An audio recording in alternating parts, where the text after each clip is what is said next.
Ta'ala dengan doa-doa yang semuanya mengandung permintaan beliau agar kiranya kota di kota Makkah ini buah-buahan. Para jamaah yang dimuliakan dan dirahmati Allah SWT, Makkah merupakan daerah yang tidak bisa ditanami. Artinya tidak ada perkebunan di sini, ya, tidak ada perkebunan di sini. Sehingga akhirnya Allah SWT kabulkan.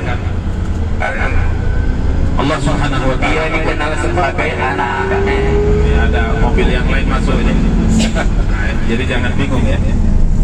Dari pesawat, misalnya kita bisa mandi, bisa bersih-bersih, kemudian bisa sholat, kemudian kita akan kembali membimbing para jamaah untuk mengambil miqatnya lagi, insyaallah ta'ala. Bagi yang mau, kalau tidak, misalnya saya nggak ngambil miqat lah Ustaz, kali ini insyaallah saya akan berangkat bulan depan lagi dengan al-miqat, ya nggak apa-apa. Itu lebih kita anjurkan. Ketawa menjurin. Amin, amin, amin ya. Selalu kita ingatkan para jemaah, kalau kita minta kepada Allah Subhanahu Wa Taala itu jangan sikit-sikit mintanya, jangan segan-segan, minta yang banyak-banyak.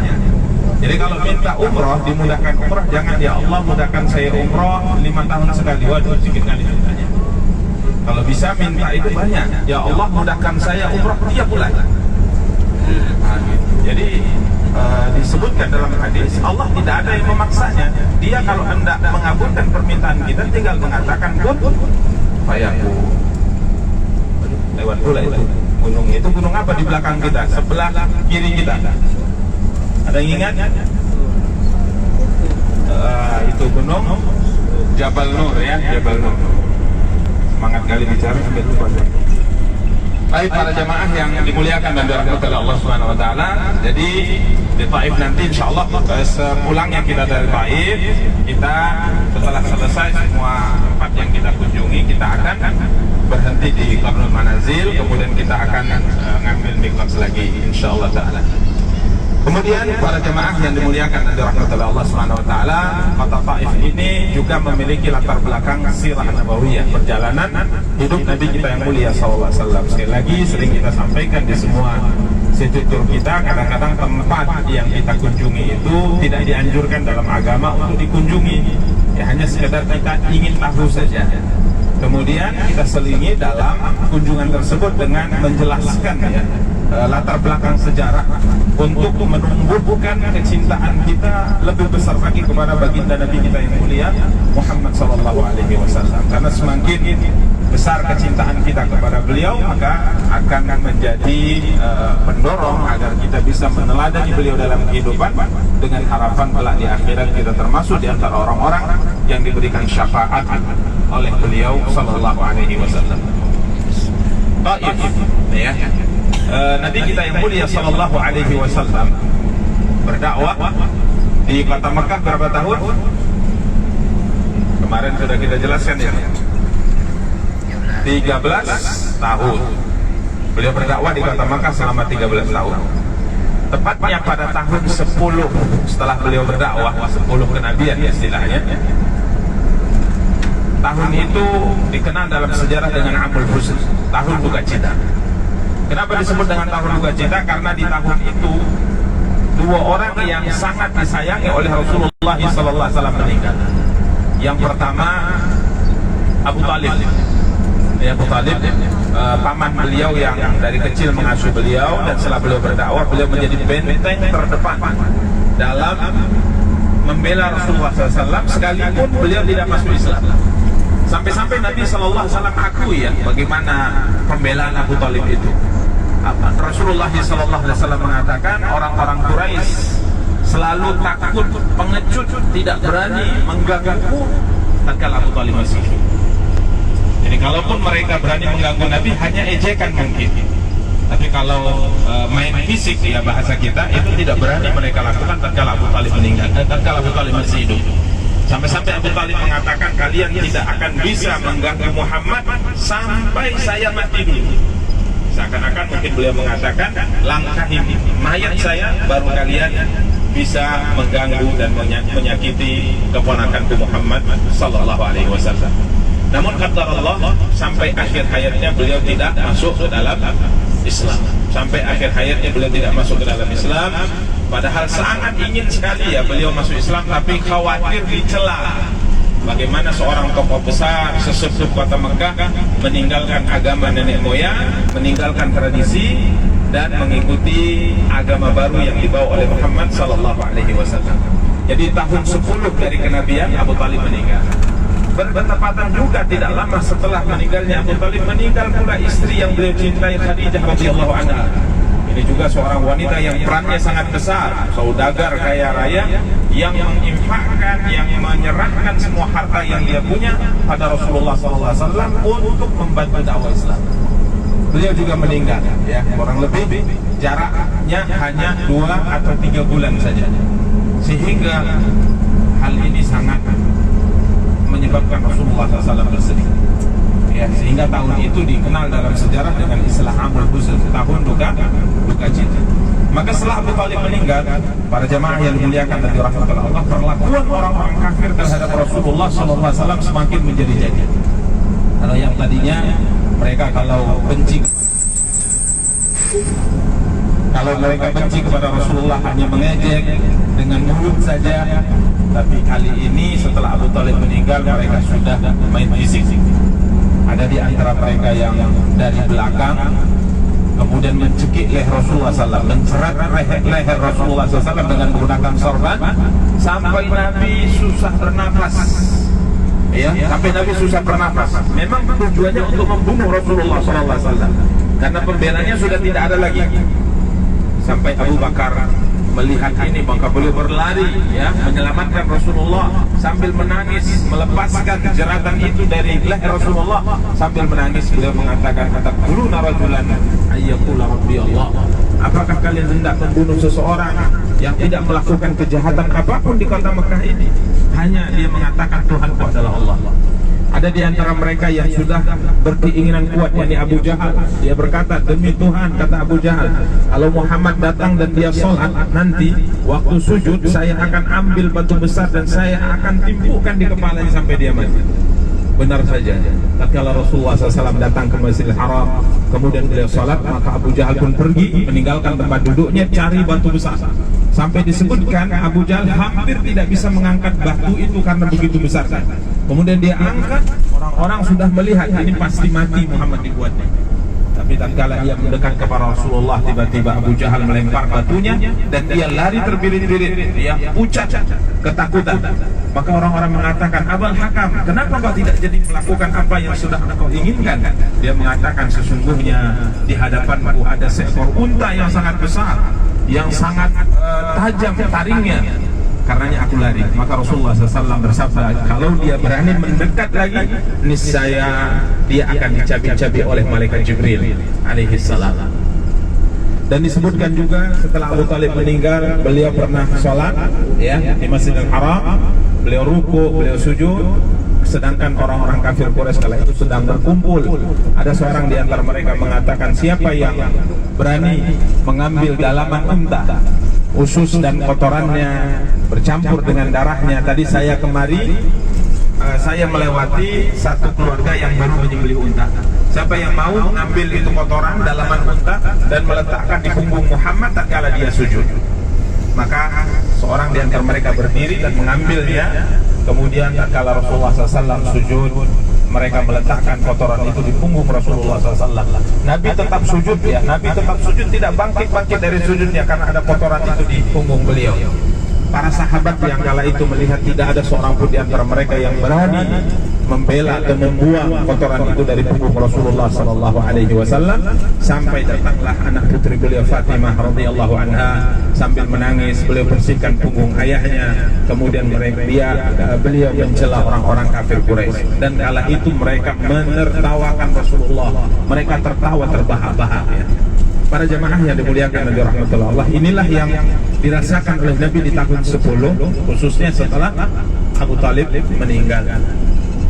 Karenanya beliau kala itu berpikir bagaimana caranya untuk menyebarkan dakwah Islam tidak di kota Mekah, karena kota Mekah sepertinya sudah tidak kondusif lagi kondisi dan situasinya. Maka beliau berpikir kota mana yang kira-kira bisa dijadikan alternatif. Beliau hendak berangkat ke sana, menyeru penduduknya agar mau masuk Islam, sehingga akhirnya nanti akan menjadi basis Islam baru selain kota Mekah karena sudah tidak diharapkan lagi. Maka beliau pun berpikir untuk berangkat ke Taif, ya.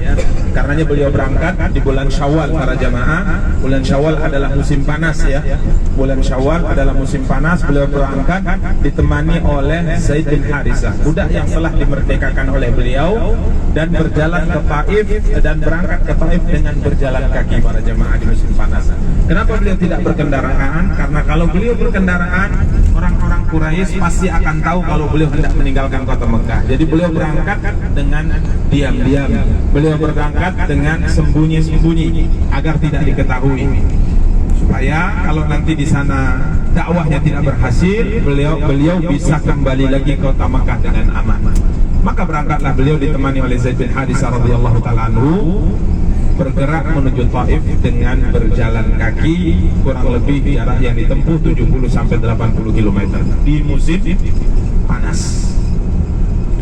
Sampailah beliau di Taif setelah perjalanan panjang, maka beliau menemui 3 tokoh besar Taif, Abdul Yalil, Mas'ud, dan Habib.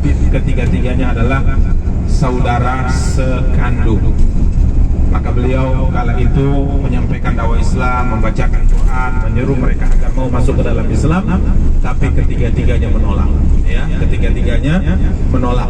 Ya, ada di antara mereka mengoyak kain kiswah Ka'bah yang ada di sisinya sembari mengatakan kiswah Ka'bah akan hancur jika seandainya Tuhan mengangkatmu menjadi seorang nabi. Yang satu lagi mengatakan, apa tidak ada lelaki lain yang dipilih oleh Tuhan untuk dijadikan Rasul selain engkau, untuk dijadikan Nabi selain engkau? Ya, seakan-akan dia mengatakan tidak pantas seorang sepertimu ini diangkat menjadi seorang Nabi. Adapun yang ketiga mengatakan, saya tidak akan mau berkomentar, karena kalau seandainya engkau benar-benar Nabi dan saya tolak ajakan dan seruanmu, saya akan binasa. Tapi kalau seandainya engkau bukan Nabi dan engkau mengaku Nabi, berarti engkau pendusta dan saya tidak layak berbicara dengan seorang pendusta. Intinya ketiga-tiganya menolak para jamaah, menolak dakwah beliau sallallahu alaihi wasallam. Karena ketiganya menolak, maka Nabi sallallahu alaihi wasallam meminta agar kedatangan beliau di Taif itu dirahasiakan supaya beliau bisa kembali lagi ke kota Mekah dengan aman. Tapi ketiganya tidak mau menerima permintaan Rasulullah SAW.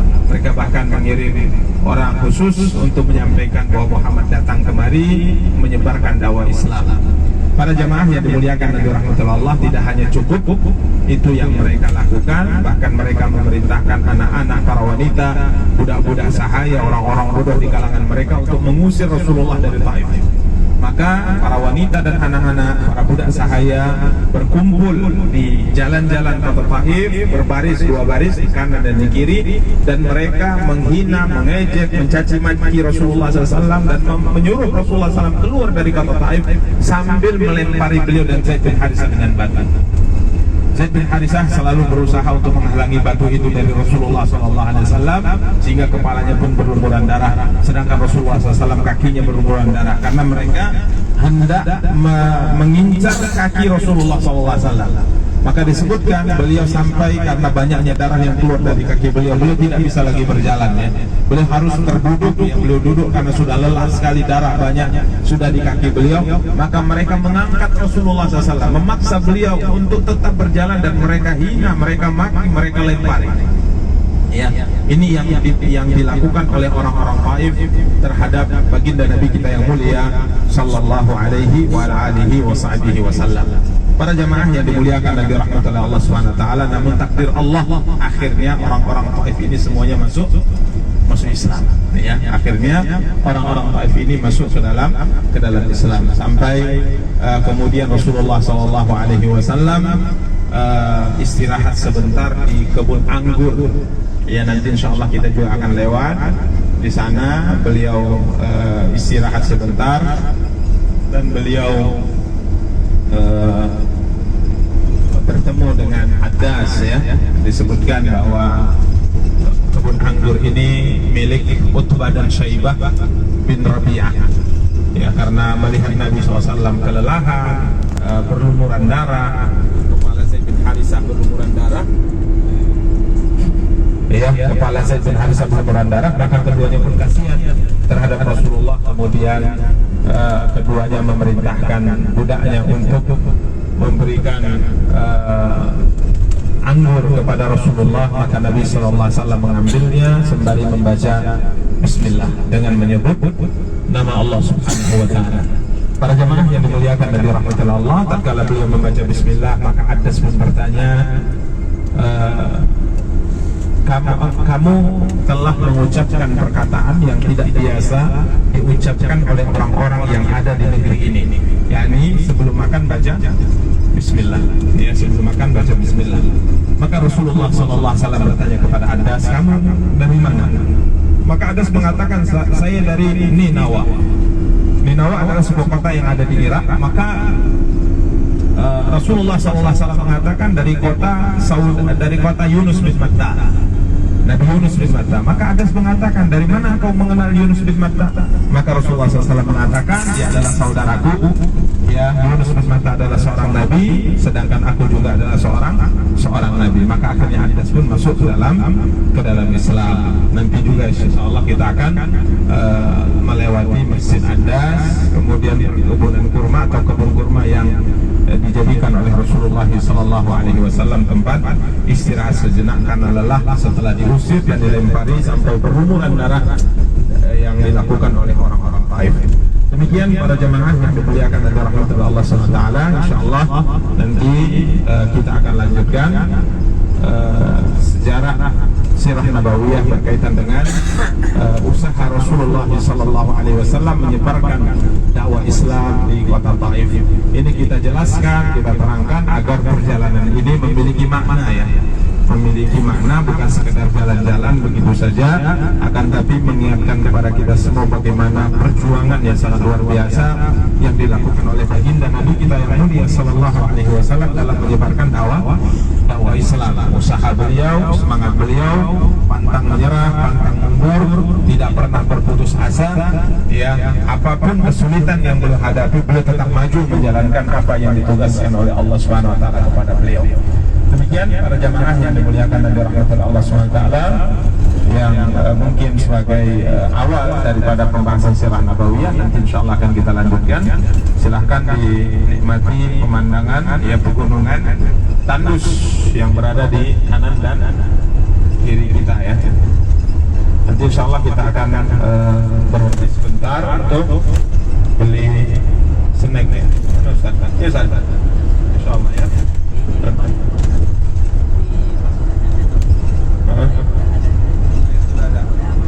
Kalau air sudah ada, tinggal snack saja. Bakwan juga ada, Ustaz. Bakwan juga ada. Bakwan juga ada. Oh, bakwan juga sudah ada, tapi terbatas. Sambelnya, cabenya pun ngeri ya, neng. Ekstrim ini. Oh nanti. Berarti bagi air minum saja. Ya Ustaz, bagi air minum saja. Yang dimuliakan dan dirahmati Allah. Assalamualaikum warahmatullahi wabarakatuh.